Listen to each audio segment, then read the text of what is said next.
Ya sampai sekarang sudah 251 kali bencana gempa.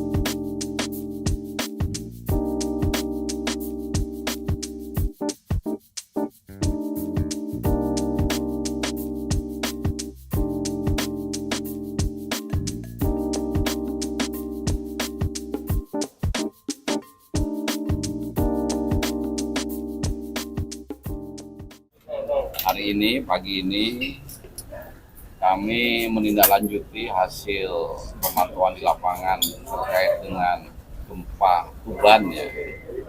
Karena terlanjur namanya di pusat ini namanya gempa Tuban. Yang kita sampaikan gempa Tuban.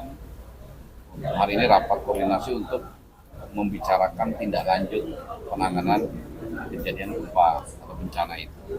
3 daerah yang menetapkan status darurat. Hasil temuan di lapangan itu dirumuskan dalam langkah-langkah penanganan. Ini semuanya dalam rangka status tanggap darurat. Status tanggap darurat, kita sepakat bahwa kebutuhan dasar daripada masyarakat terdampak, makan, minum, sanitasi, kesehatan, dan sebagainya, itu harus betul-betul terpenuhi. Bahkan di samping pemerintah yang resmi juga ada dari perusahaan. Intinya di tanggap darurat sekarang ini kita sepakat semua meyakinkan bahwa kebutuhan dasar dari para masyarakat terdampak ini betul-betul terpenuhi. Kemudian setelah itu terpenuhi, kita memastikan tahap berikutnya, yaitu transisi tanggap darurat. Saat tanggap darurat dengan transisi ini sama-sama, paralel kegiatannya. Itu mulai didata, mana rumah-rumah yang rusak, infrastruktur yang rusak dan sebagaimana, dan mulai dibangun. Dan untuk mempercepat proses itu, BNPB juga mengirimkan tim, dan tadi sepakat juga Korem juga akan menunjuk salah satu perwiranya untuk membantu, dan Polres juga untuk menjadi komandan Satgas di Pulau Bawean. Pak, namun kan transportasi juga jadi hambatan nih Pak.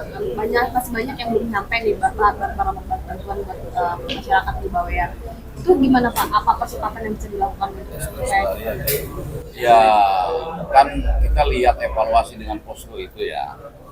Kan bahan makanannya, bahan bangunan dan segala macam itu bisa menghambat nggak?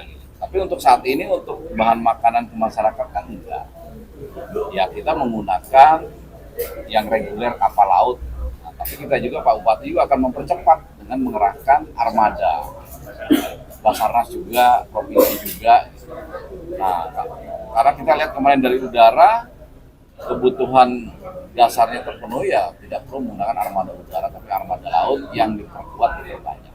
artinya prioritasnya untuk logistik makanan dulu gitu ya Pak? Ya, yang sekarang kebutuhan dasar, makan, minum, sanitasi, ya, kesehatan itu harus benar-benar terjamin. Begitu itu udah selesai baru yang tadi saya katakan tadi, ya, mulai membangun rumah-rumah yang rusak maupun infrastruktur yang rusak.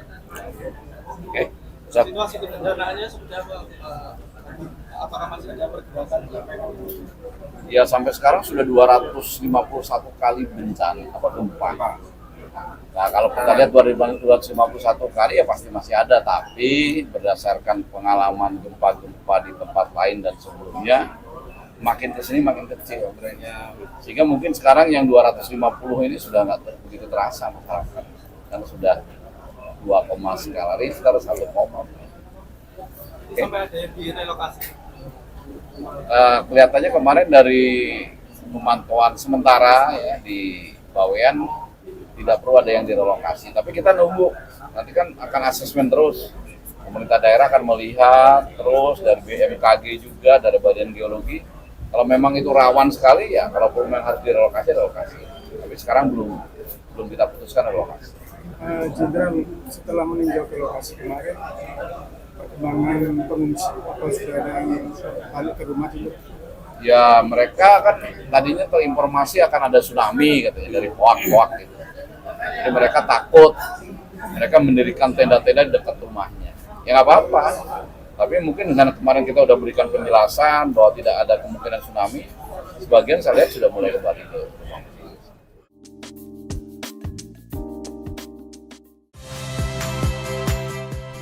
Saya Muhammad Syahreza. Saksikan program-program Kompas TV melalui siaran digital, pay TV, dan media streaming lainnya. Kompas TV, independen, terpercaya.